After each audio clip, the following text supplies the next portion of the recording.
پیغمبر صلی اللہ علیہ وسلم یو پیر ناسو دو گډان لګیا دي یو بل سره جنگ کو یو بل له ښکری راچول گډان اسیم لګیا دي یو بل سره ښکری دا وی خارختیږي یو بل له راچی نو د دوی لګیا دي یو بل سره مقابله کول نو یو ګډ په زور شو بل راوچ فضحك رسول الله صلی الله علیه وسلم پیغمبر صلی الله علیه وسلم په خندا شو صحابه کرامو ما يضحكك يا رسول الله تاسو وخندل ولې وی تعجب مې وکړو والذي نفسي بيده فآغا اللامي دي قسمي دا چا پلاس کی چی زما ساده ليقادن لها يوم القيامة الله بدل دغه ګډ بدل د قیامت پورز قصاص وتی اغسطی کی ځکه حدیث کی راځي په صحیح مسلم کی دی چی پیغمبر صلی اللہ علیہ وسلم حقونه ورکی خلقو لگوره دا چا حق ونخوری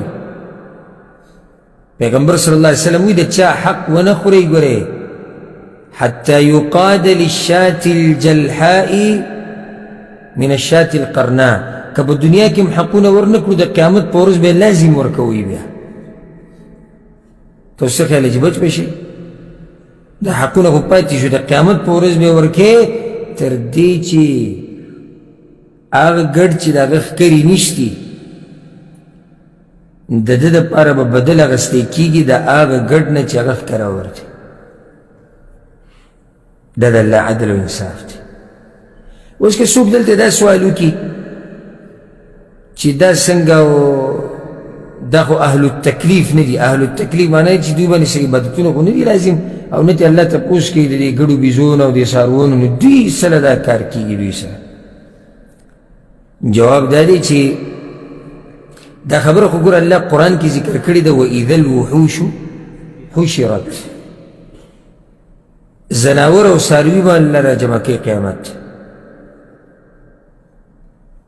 سوال بیداری چی ولی اللہ دوی را پس کے قیامت نو دوی لبس سزا ورکی دوی لبس ثواب ورکی دوی لبس بدل ورکی لیکن مکلف ندی جواب دادی چی دیتا قصاص و تکلیف نویلے کی آگا قصاص چی دا مکلف ناغستے کی دا آگا ندے دیتا علماوی قصاص و مقابلہ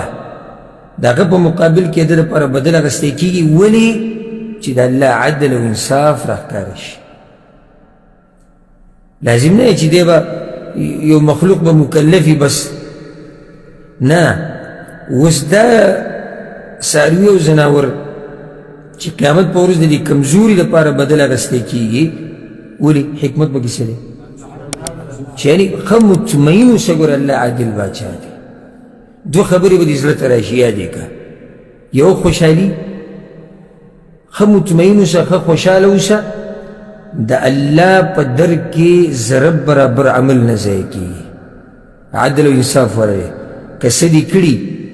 نو بے مومی قیامت پورس او کچا دنا حق خوللی نو بتا تمیلوش کچا دا سر ظلم کڑی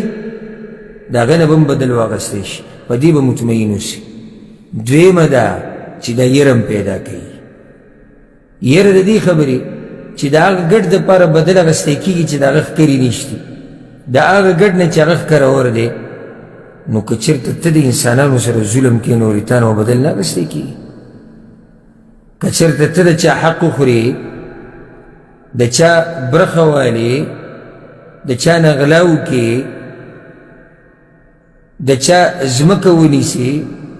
دا چا عیسا پا میراس کی والی دا چا مال پا دوکی سر اخری دا چا مال پا دروغ سر اخری ویتانا بتا پوچھنے کی آغا گڑ مکلف تے دا اخکرور گڑ مکلف تے ندے مکلف بیتیم بدل اغسطے کی گی نو تسنگ مطمئنی چی یہ رضا سر نہیں ذکر پیغمبر صلی اللہ علیہ وسلم حقون ورکی گرے دا قیامت پورز با اللہ حق دارو تا حقون واپس کی گوئی گرے او دیر غٹ خبر دا گرے چی قیامت پورز تا اللہ تا مخامق شو او دا خلق پلنگن کی ولاد استا خواکی یو وی زما پیسې خوړلې دي، بل وی ما ته کنځلې کړې وي، بل وی زه بې عزته کړی یم، بل وی زه شرمولی یم، بل وی زما سپکاوی کړی دی، بل وی زما میراث یې خوړلی دی، بل وی زما نه یې ځمکه نیولې وه، بل وی زه یې وژلی یم، بل څه جواب به دې خلکو له ته ورکړي؟ هغه ځي کې به ته بیا د الله په مخ کې دې خلکو له څه جواب ورکړي چې دومره خلک ودرېږي او تا نه حق غواړي؟ نو د حدیث کې خوشحالي مشته چې مطمئن اوسه په خپل عمل په خپل حق باندې، او که چا سره ظلم کړم تپوس وکړي، خو یره پکې هم ده، صرف خوشحالي نه ده بلکې یره پکې هم ده. نو په دې کې پیغمبر صلی الله علیه وسلم خندلي دي